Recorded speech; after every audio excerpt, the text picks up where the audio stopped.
Hi guys, and welcome to Needle and Threads, and today we're going to do Christmas Cuties. So it's designed for the beginner and little hands. So we've got the very beginner one, and then we give you choices on the different designs on how you stitch them with either very simple running stitch, or we go on to our blanket stitch to create our little cuties.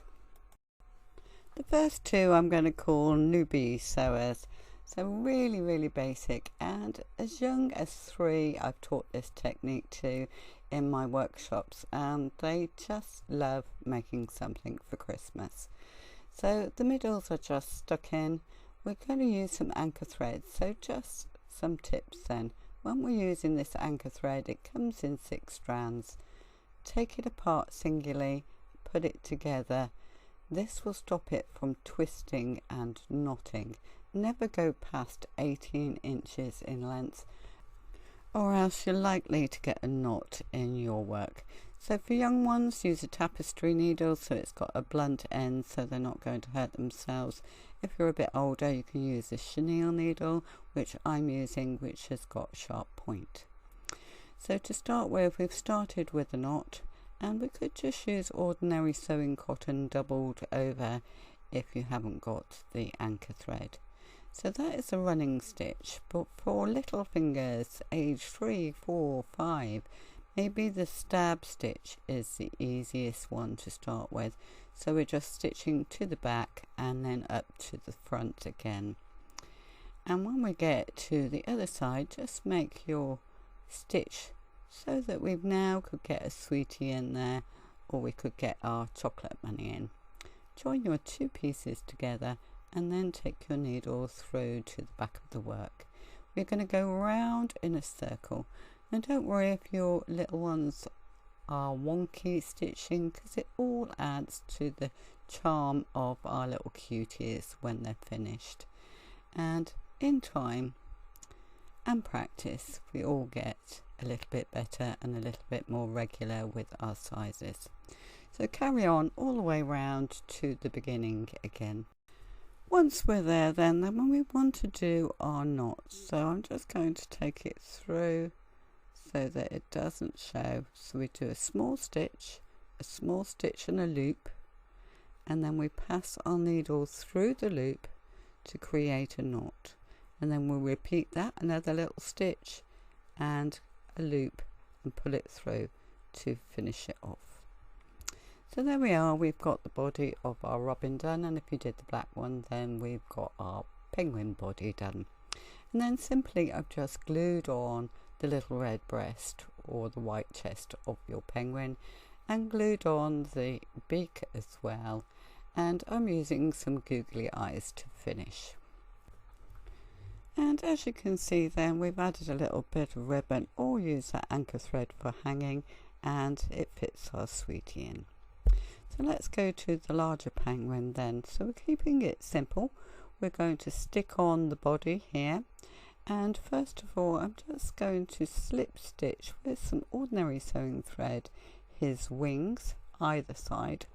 So we're just going to attach those either side, and then we're going to attach his little legs on. This just makes sure that it's all caught down when it's stitched. You could just pin it into place, and when you stitch the bodies together, attach it. But I just find that that makes it easier, and we're just going to do that running stitch again, stab stitch for younger children, and we're just doing it on the top piece so that we've got an opening for our sweetie, and then we add on the back, and then we stitch all the way around the circle, quite simple, and finish with that knot that we've described on the simple ones.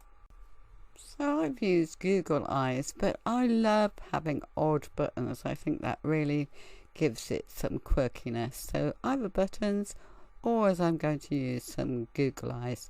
So again, we can just stick his beak on and stick his Google Eyes on.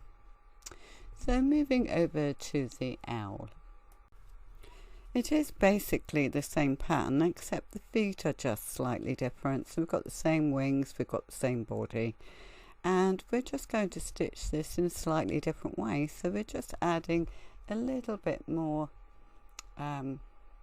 difficulty to it. So this time I'm going to put some nice ric-rac on the back, just a few stitches to secure that in place. But instead of sticking the breast on as we did with our penguin, I'm going to do the blanket stitch for this owl. So this one's all going to be blanket stitch. So we're just moving a couple of millimeters across, and for those of you that have been watching my videos, you will have seen this stitch before, but if you're new, we're just recapping. So a few millimeters across, we've made a loop and we pull to create our blanket stitch. We wrap our thread round to create that loop a few millimeters away, and we pull it tight to create our blanket stitch, and we're going to go all the way around the breast with that. So next I'm going to stitch some buttons on for the eyes for this one, and I'm just going to put a few stitches on for his beak like so, and we're going to do that knot. For those of you, we just do a small loop and we go through the loop to create a knot, and we'll repeat that 2 times. So there is our body of our owl. We've just tacked on his feet as well, and we're going to put him together and we're going to blanket stitch him all the way around. And again, I want to put a little bit of chocolate money or a sweetie in this, so exactly the same as our penguin, we're going to do the blanket stitch just on the top surface so that we have continuity and we can leave it open to put our sweetie in. So carry on with that blanket stitch until we get to the other side of his eye like so, and then we're going to put the back on and we're going to join those together. Now with our blanket stitch, I would just do a little stitch first to join those two together before I carried on doing my blanket stitch. So I'm just coming up there and coming back through the last stitch, and then I'm going to do my blanket stitch. Now you may be confused if you're new to stitching. When you get down to his little legs, he's got his little legs jutting out. We don't need to worry about that at all, because when we get there, all we need to do is push the needle in and come back out again, bypassing his feet altogether. So you stitch through the back, but you've still got your blanket stitch missing his little feet.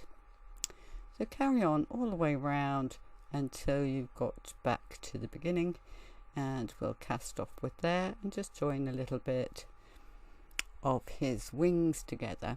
And his wings I'm going to do with a cross stitch, so really simple. So the knot doesn't show, I'm just going through to the inside so that knot is hidden, and then I'm going to put his wing on with one big cross stitch.